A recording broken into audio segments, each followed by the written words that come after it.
दिल्ली में अब बीजेपी की सरकार है, पुलिस पहले ही केंद्र के पास थी, बीजेपी के सरकार के पास थी, तो उम्मीद करनी चाहिए कि जो भी कुछ दिल्ली के अंदर ये आज क्योंकि त्योहार के तरीके से इसको देखना चाहिए तो शांति से गुजरे। विजय जी, उम्मीद और प्रार्थना दोनों ही करता हूँ कि शांति से हो जाए। हनुमान जयंती का जुलूस है, आराम से निकल जाए। 2 किलोमीटर का है, विश्व हिंदू परिषद ने किया है। हालांकि अब यदि मैं कुछ कहूंगा तो सब लोग कहेंगे भाई अधिकार है, अधिकार तो सबका है, लेकिन सरकार को भी देखना। करेक्शन कर दूं सर, 2022 में 16 अप्रैल 2022 को जहांगीरपुरी में हनुमान जयंती के दिन ही हिंसा हुई थी। शोभा यात्रा पर 2 समुदायों में झड़प हो गई थी और पत्थर चले थे शोभा यात्रा के ऊपर। इसमें 8 पुलिस वाले और कई श्रद्धालु जो हैं वो घायल हुए थे। अब इस बार अनुमति लेनी पड़ी है हाईकोर्ट से, दिल्ली हाईकोर्ट ने इसकी अनुमति दी है। तो मैं यही कह रहा हूँ ना कि दोनों मैं चाहता हूँ, उम्मीद भी और प्रार्थना भी शांति से हो जाए, क्योंकि चाहे वो वेस्ट बंगाल हो चाहे वो दिल्ली हो, आम आदमी क्या चाहता है कि शांति से वो रहे। ये डर, दहशत, दंगा, पथराव, आगजनी, इन सब से बचे। अब जब जिला सरकार ने, जो बीजेपी की सरकार है वहाँ पर, उसने परमिशन दी है, हाई कोर्ट से परमिशन मिल गई है। हालांकि कोशिश करनी चाहिए कि हनुमान जयंती का जुलूस कहीं भी निकाल रहे हो, कन्फ्रंटेशन वाली स्थिति ना है। जब आप जहांगीरपुरी में निकालेंगे तो फिर कुछ कन्फ्रंटेशन हो सकता है कि कुछ लोग कहें। अब इस पर ये कहा जा सकता है कि इसका मतलब आप कहेंगे वहीं निकालेंगे क्या? सर, सब जगह का आप पैटर्न देखिए एक है। कोई भी आप कितनी दर्जनों घटनाएं हो चुकी हैं पिछले कुछ सालों में, यात्रा निकलती है, वो एक पॉइंट ऐसा आता है जहां पर मुस्लिम आबादी शुरू होती है और वहां टकराव होता है किसी ना किसी बात पर। वो कहते हैं इन्होंने ये गंदे नारे लगा रहे थे, ये डीजे पर कुछ खराब बजा रहे थे, ये कहते हैं कि उन्होंने देखते ही पत्थर मारना शुरू किया। मैं तो इस पर मतलब सहमत नहीं होता कि ये जो इलाके हम तय करते हैं ना कि ये मुस्लिम इलाका आ गया, ये हिंदू इलाका आ गया, उसको करके और उसको एडमिनिस्ट्रेटिव तौर पर देखने के लिए ठीक है कि उस तरह से हो। लेकिन अभी तो इस पर मैं चाहता हूं कि ये आराम से निकले। और अब तो बीजेपी की सरकार भी, हालांकि पुलिस तो तब भी दिल्ली में बीजेपी के पास ही थी, तो कोई बड़ा बदलाव उस तरह से नहीं है, लेकिन शांति से और सब लोगों को कन्फ्रंटेशन से बचे। और जुलूस निकल रहा है शांति से हनुमान जयंती का, तो उसमें क्या करना है आपको? क्या झगड़ा है? मुझे ये नहीं समझ झगड़ा क्या है कि भाई हनुमान जयंती का जुलूस निकल रहा है तो उस पर पथराव की या किसी और नाराज होने की क्या बात है? जरूरत क्या है उसकी? जरूरत क्या है? उससे बचने की कोशिश कर। और ये जितना हम लोग, वैसे बहुत जरूरी है कि एडमिनिस्ट्रेटिव तौर पर पुलिस भी रहे, बीएसएफ भी रहे, जो भी लोग रह रहे हैं, लेकिन ये जितना रहता है ना उतना ही तनाव बढ़ रहा है। इसका मतलब कि तनाव सामान्य स्थितियां नहीं है। मैं समझता हूँ कि समाज में शांति से, ईमानदारी से। एक तस्वीर और दिखा दूं 2-3 जगहों की। हाँ जी, दिखा दिया। हाँ, हैदराबाद की भी एक तस्वीर दिखा देता हूं मैं आपको।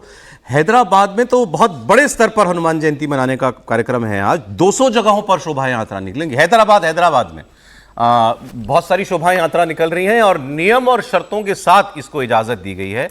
हैदराबाद मतलब तेलंगाना, मतलब कांग्रेस की सरकार है और हिंदू संगठन इस वक्त हैदराबाद की सड़कों पर आपको ऐसी यात्राएं निकलती हुई दिखाई दे जाएगी। ज्यादातर ओवैसी जी का इलाका हैदराबाद में है ना, ज्यादातर कांग्रेस की सरकार मत बोलिए, हैदराबाद में ओवैसी साहब की सरकार है, कह लीजिए। तेलंगाना अलग है। अच्छा, यहाँ पोस्टर भी लगा एक पर, बटेंगे तो कटेंगे। ये देखिए पोस्टर भी लगा हुआ है उसमें। रैली में एक आदमी के हाथ में है, बाइक रैली निकाली जा रही है और पूरे शहर को आज जैसे भगवा रंग से पाट देने की कोशिश दिखाई दे रही है। जी जरा बोले। मैं ये कह रहा था कि पता नहीं, हो सकता है मैं बचपन में हमारे दशहरे पर शोभा यात्रा निकलती थी, रामनवमी पर निकलती थी, या हनुमान जयंती पर अब निकलने लगी, पहले कम निकलती थी। लेकिन और मैं हमारे कानपुर शहर में जहाँ मैं रहा हूँ, रहने वाला हूँ, और ये यात्राएं बड़े सौहार्दपूर्ण तरीके से निकल जाती थी। मुस्लिम इलाकों से भी निकल जाती थी, ताजिए भी हिंदू इलाकों से निकल जाते थे, और कई बार तो जो मुअज्जिज लोग होते थे, बड़े बुजुर्ग होते थे दोनों समुदायों के, वो उनका स्वागत भी करते थे, मतलब फूल बरसाए जाते थे।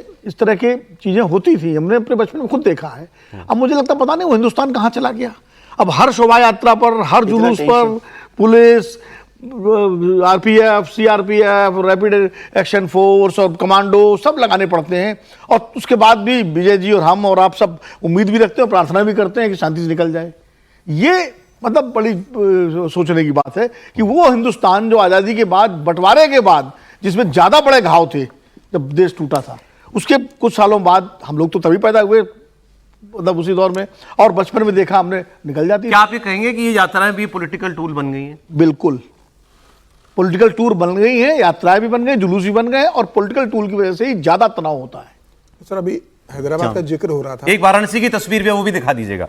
वाराणसी में भी ऐसे ही आज जो निकाली गई है शोभा यात्रा, ये देखिए बड़े बड़े डमरू हाथ में लेकर के लोग निकले हुए हैं, बच्चे भी हैं वाराणसी में सड़क पर तो निकले। स्वाभाविक है शोभा यात्रा निकाला, लेकिन हैदराबाद का जिक्र हो रहा था कि हैदराबाद ओवैसी का क्षेत्र है, तो हैदराबाद खाली ओवैसी का नहीं है, हैदराबाद माधी लता का भी है, जो लोकसभा चुनाव लड़ी थी और बहुत अच्छे से ओवैसी के खिलाफ उसने चुनाव लड़ा था, 3.5 लाख वोट लेके गई थी।